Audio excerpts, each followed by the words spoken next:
bà chấm tiếp xúc xây ra từ ngọc ní bà vào video mô khơi môi xoay đỏ sauce art vào nhóm lý giá bà cả muốn chơi tài của ôn gặp bắt đầu môi xóa nó nghe và nhóm số tháng môi bên là châu rom bọt chấm đến từ nó này và thà cầm toán áp phụ nhắm bài ở action ở bên cầm lăng bà ấy trai này còn yên à ấy thì môi còn kẹp phải thắng 10 camera không yên ấy sợ bóng ôn dừng thắng bà cái lời dừng nghiệm màu không vung rom mấy bà này khi bà mô hình ôn nhóm mong bà ôn đẹp tham bọn cầm thọt nhóm yên camera bà lấy men bài ta nó cái rom bài nó là camera nó là mơ ý bà mơ ý mơ minh bà mơ giấy bố chạy cả chạy đón đại nan đây đón mơ bà sầm bài mình tên rồi mơ là video dây róm đắng à bà cả chạy du mình chạy cam đón đặt ôi nan đây đón mơ bà ý tụi bên của mình em mó mình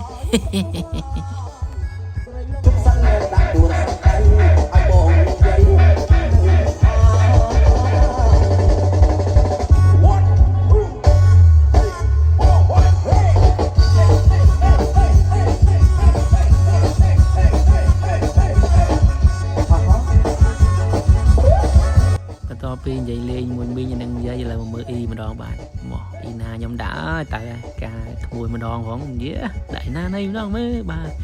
ហើយអ៊ីខ្ញុំមានកូនមុំស្អាតបងប្អូនតែក្នុងរាត្រីនេះខ្ញុំរកបងប្អូនអត់ឃើញសោះហ្មងអត់ថតបានហ្មងស្ងាត់បងប្អូនអើយក្មួយស្រីខ្ញុំដើរចូលវងរំហើយជាមួយម៉ាក់របស់គាត់ហើយកុំឆ្ងល់ថាមិនបានលីសាស្អាតឆ្លាតហើយបកាយបាទមើលថាសោខ្ញុំទៅដឹងហើយបាទស្អាតដូចម៉ាក់អញ្ចឹងបាទបកាយហើយឆ្លាតដូចម៉ាក់អញ្ចឹងហើយគាត់ថាសុំបែបសាបសិនពូព្រមបែបសាបភាសាស្លៀករ៉ូបាក់រងមកចាំដូរឈុតហើយយើងងាកទៅមើលកញ្ញារ៉ូសនោះវិញអីយោស្អាតមែនតើហើយរងក៏លយដែរ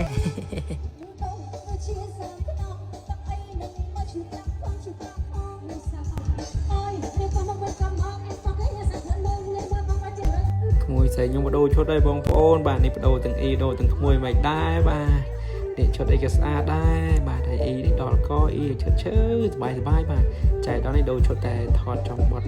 ត្រឹមបាទអញ្ចឹងមិនទាន់លះប៉ុន្មានទេនឹងមានបត់ផ្សេងទៀតប៉ុន្តែយើងប៉ុណ្ណឹងសិនហើយយើងមើលប៉ុណ្ណឹងសិនហើយបាទតែដឹងនិយាយអីទេបាទឥឡូវយើងមើលក្មួយខ្ញុំហមសិនណាបាទខ្ញុំចូលម្លែងនេះបាទអីតាន់បាត់ទេនេះបាទបើនិយាយពីស្វាងវិញមិនទាន់ស្វាងរបួលទេដឹងនិយាយអីបាទមើលក្មួយខ្ញុំហមសិនហើយនៅមានវីដេអូសភាពនារីយើងច្រើនទៀតបងប្អូនសាច់ថ្លៃខ្ញុំបាទស្អាតណាស់បាទបងប្អូនកូនក្មួយនៅខាងភូមិតលៃឃុំកោស្រុកព្រៃឈរខេត្តកំពង់ចាមនេះនិយាយមែនស្អាតសាហាវបាទឥឡូវក៏មើលថាក្មួយពេលឥឡូវមើលប៉ាគាត់ម្ដងមើលបងម្ដងមើលបងវ៉ែនតាហ្នឹងទៅប៉ាបងអូនលីសាបាទមើលតែកូនរំឥឡូវមើលប៉ารំម្ដងមើល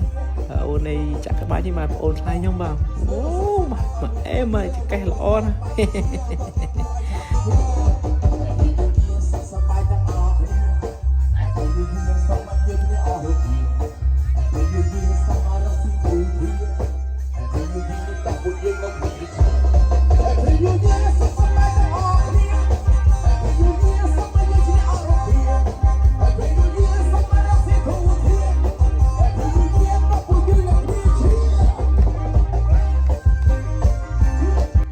ចប់នៃវីដេអូពូសុំស្វីតមួយមីងមួយមេការក្មួយម្ដងបាទអរគុណពូហើយក៏អរគុណដែលចូលរួមទស្សនាបាទចាំជួបគ្នានៅវីដេអូក្រោយមានអីផ្លែច្រើនណាបាយបាយជម្រាបលា